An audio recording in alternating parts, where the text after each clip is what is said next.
4월 20일 목요일 Reading Jesus 메시지 성경 사무엘상 7장부터 9장까지의 말씀입니다. 7장 기럇 여아림 사람들은 그대로 행했다. 그들이 와서 하나님의 궤를 받아 산 위에 있는 아비나답의 집으로 옮겼다. 거기서 아비나답의 아들 엘리아사를 구별하여 세우고 하나님의 궤를 책임지게 했다. 궤가 기럇 여아림에 정착하고 20년이라는 긴 세월이 흘렀다. 온 이스라엘에 하나님을 경외하는 마음이 널리 퍼져 있었다. 그 후에 사무엘이 이스라엘 백성에게 말했다. 여러분이 진심으로 하나님께 돌아오려거든 집을 깨끗이 정리하십시오. 이방신들과 다산의 여신들을 없애고 하나님께 기초를 단단히 두고 오직 그분만 섬기십시오. 그러면 그분께서 여러분을 블레셋의 압제에서 구원하실 것입니다. 그들은 그대로 행했다. 바알과 아스타롯 신상을 없애고 오직 하나님만 바라보며 그분을 섬겼다. 그 후에 사무엘이 말했다. 모든 사람을 미스바로 모이게 하십시오. 내가 여러분을 위해 기도하겠습니다. 그래서 모든 사람이 미스바에 모였다. 그들은 정결하게 하는 의식으로 우물에서 물을 길어다가 하나님 앞에 부어드렸다. 그리고 하루 종일 금식하며 우리가 하나님께 죄를 지었습니다 하고 기도했다. 이렇게 사무엘은 그곳 미스바에서 거룩한 전쟁에 대비해 이스라엘 백성을 준비시켰다.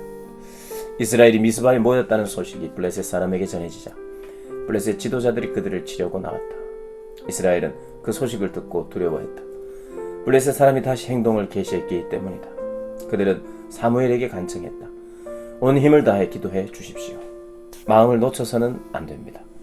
하나님, 우리 하나님께서 블레셋 사람의 압제에서 우리를 구원하시도록 기도해 주십시오.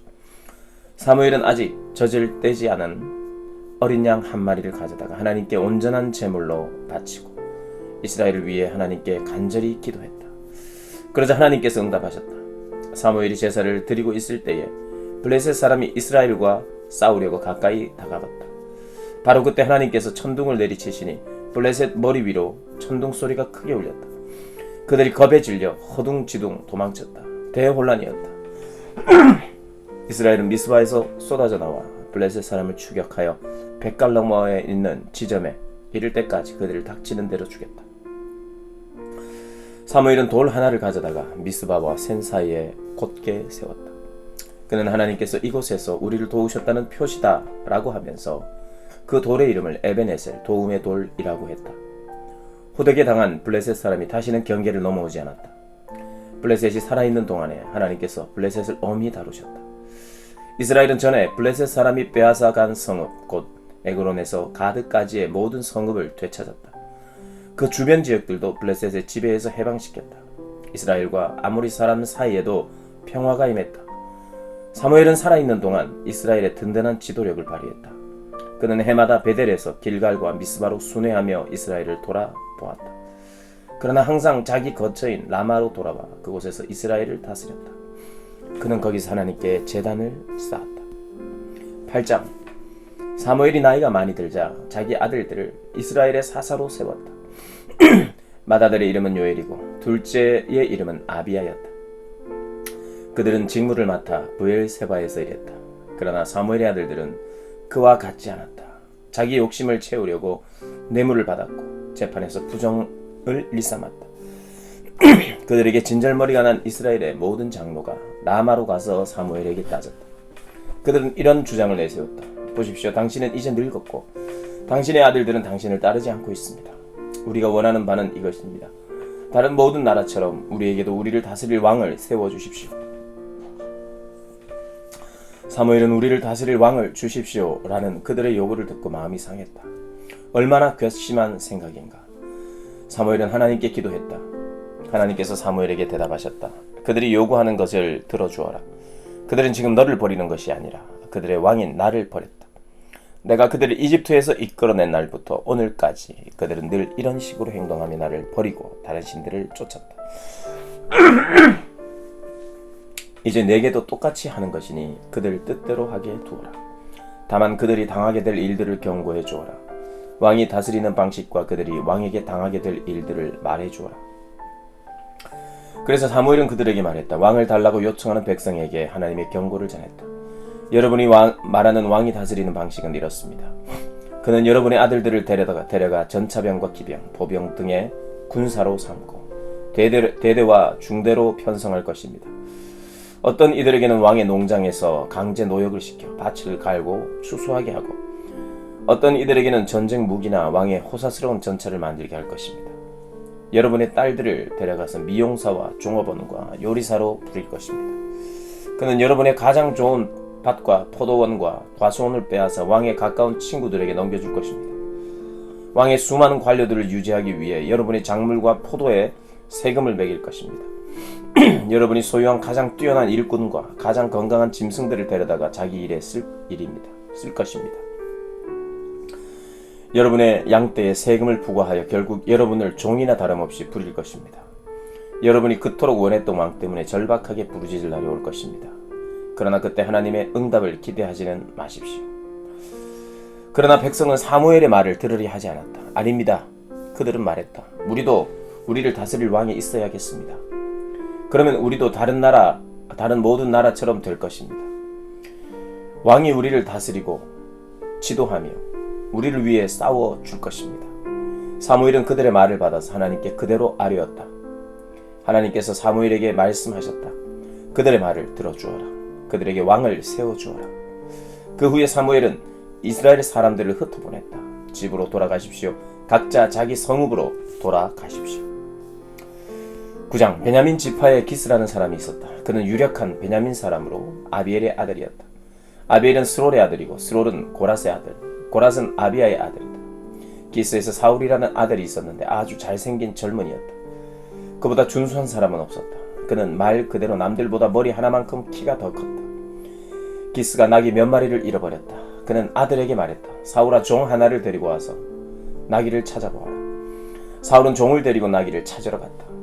그들은 살리사 땅 주변의 에브라임 산지로 갔지만 나귀를 찾지 못했다. 이어서 사알림 땅을 살펴보았지만 헛수고였다. 다음에는 야빈 땅으로 갔으나 역시 아무것도 얻지 못했다. 그들이 숲 땅에 이르렀을 때 사울이 옆에 있던 젊은 종에게 말했다. 그들이 숲 땅에 이르렀을 때 사울의 옆에 있던 젊은 종에게 말했다. 이만하면 됐으니 돌아가자. 아버지께서 나귀보다 우리 걱정을 하시겠다. 종이 대답했다. 서두르지 마십시오. 이 성읍에 거룩한 사람이 있는데 근방에서 영향력이 큰 분입니다. 그가 하는 말은 언제나 들어만든다고 합니다. 우리가 어디로 가야 할지 어쩌면 그가 알려줄지도 모르겠습니다. 사울이 말했다. 그를 찾아가면 선물로 무엇을 드린단 말이냐. 자루에 빵도 다 떨어져 거룩한 사람에게 드릴 것이 아무것도 없구나. 우리가 가진 것이 더 있느냐. 종이 말했습니다. 보십시오. 마침 저에게 은화가 있습니다. 제가 이것을 거룩한 사람에게 드리겠습니다. 그러면 그가 우리에게 어떻게 해야 할지 일러줄 것입니다. 옛날 이스라엘에서는 무슨 일이 있어서 하나님의 말씀을 구하려는 사람은 선견자를 찾아가자 하고 말하곤 했다. 우리가 지금 예언자라고 부르는 사람을 그때는 선견자라고 불렀다. 좋다, 가자. 사울이 말했다. 그들은 거룩한 사람이 사는 성읍으로 떠나갔다. 성읍으로 들어가는 언덕을 오르다가 두 사람은 물 길러 나오는 처녀들을 만나 그들에게 물었다. 여기가 선견자가 사는 곳입니까? 처녀들이 대답했다. 맞습니다. 조금만 가면 됩니다. 서두르세요. 백성이 산당에 제사를 준비해 놓아서 오늘 그분이 오셨습니다. 곧바로 성읍으로 들어가면 그분이 산당으로 식사하러 올라가시기 전에 만날 수 있을 겁니다. 백성은 그분이 도착하시기 전에는 먹지 않았습니다. 그분이 제물을 축복하셔야 모두가 먹을 수 있습니다. 그러니 어서 가세요. 틀림없이 만날 수 있을 겁니다. 그들이 계속 올라가 성읍으로 들어가니 거기에 사무엘이 있었다. 그는 산당으로 가느라 곧장 그들 쪽으로 오고 있었다. 그 전날 하나님께서는 사무엘에게 이렇게 말씀하셨다. 내일 이맘때 내가 베냐민 땅에서 한 사람을 보내 너를 만나게 할 것이다. 너는 그에게 기름을 부어 내 백성 이스라엘의 지도자로 삼아라. 그가 내 백성을 블레셋의 압제에서 해방시킬 것이다. 나는 그들의 어려운 처지를 다 알고 있고 도와달라고 부르짖는 그들의 소리를 내가 들었다. 사무엘이 사울을 보는 순간 하나님께서 말씀하셨다. 이 사람이 내가 너에게 말한 바로 그다. 이 사람이 내 백성을 다스릴 것이다. 사울이 길가에서 사무엘에게 다가가 말했다. 실례지만 선견자가 어디 사는지 아시는지요? 사무엘이 대답했다. 내가 바로 선견자입니다. 산당으로 가서 나와 함께 식사합시다. 그대가 물어보려는 것은 내일 아침에 다 말하겠습니다. 그러고 나서 당신들을 보내드리겠습니다. 그대가 지난 사흘 동안 찾아다닌 나귀들은 이미 찾았으니 걱정하지 마십시오. 지금 이 순간에 이스라엘의 장래가 그대 손안에 있습니다. 사울이 대답했다. 저는 이스라엘에서 가장 작은 지파인 베냐민 사람이며 그 지파 중에서도 가장 보잘것없는 가문 출신입니다. 어찌하여 제게 이렇게 말씀하십니까? 사무엘은 사울과 그의 종을 데리고 산당의 식당으로 들어가 그들을 상석에 앉혔다. 그곳에 모인 손님이 30명 정도 되었다. 사무엘이 요리사에게 지시했다. 내가 자네에게 보관해 두라고 했던 가장 좋은 고기를 가져오게. 요리사가 고기를 가져와 사울 앞에 성대히 차려 놓으며 말했다. 이 음식은 바로 당신을 위해 따로 준비해 두었던 것입니다. 드십시오. 오늘 여러 손님들을 대접하고자 특별히 준비했습니다. 사울은 사무엘과 함께 음식을 들었다. 그로서는 잊지 못할 날이었다. 그 후에 그들은 산당에서 성읍으로 내려갔다. 시원한 산들 바람이 부는 사무엘의 집 옥상에 사울의 잠자리가 마련되어 있었다. 그들은 동틀 무렵에 일어났다. 사무엘이 옥상에 있는 사울을 불렀다. 일어나시지요. 내가 배웅하겠습니다. 사울이 일어나자 두 사람은 곧 길을 나섰다. 성읍 경계에 이르렀을 때 사무엘이 사울에게 말했다. 종에게 앞서 가라고 하십시오. 그리고 잠시 나와 함께 계시지요. 그대에게 전할 하나님의 말씀이 있습니다.